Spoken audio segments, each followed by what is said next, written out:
नकली हिंदुओं से सावधान। पृथ्वीराज बहुत ताकतवर थे, यदि वो जयचंद न होता तो। जयचंद, सब जानते हैं जयचंद को, उस दगाबाज को, कितना नुकसान किया उसने राष्ट्र का। इन नकली हिंदुओं से सावधान रहना है। चाणक्य अपनी नीति में कहते हैं, जब सारा विपक्ष एक हो जाए, ये चाणक्य जी की बात है, हमारी नहीं, बोले जब सारा विपक्ष एक हो जाए तो जान लेना कि राजा ईमानदार है। ये चाणक्य नीति का वाक्य है। जब सारा विपक्ष एक हो जाए तो जान लेना कि राजा ईमानदार है। जब सबरे पापी एक हो जाएं, सांप नेवला एक हो जाएं, तो जान लेना कि राजा ईमानदार है। हम लोग राजनीतिक नहीं है, आप हमको राजनीतिक नहीं समझिएगा। हमको तो गुरु लोग जो काम दिए हैं वही करना है। लेकिन इस भारत की रोटी खाते हैं ना, इसी मिट्टी में पैदा हुए हैं, यहीं हमको मरना है। तो इस भारत मां के प्रति कर्तव्य तो है ना। कैसे गद्दारी कर दें?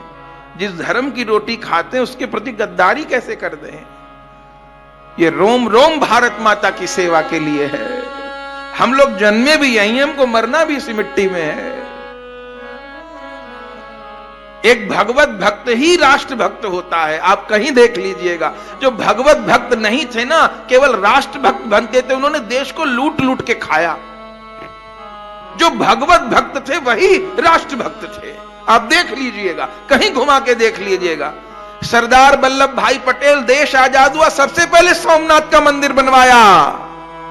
नेहरू जी तो रोकते रहे, क्या जरूरत है, क्या जरूरत है, इतना कर्जा हो रहा है देश के ऊपर।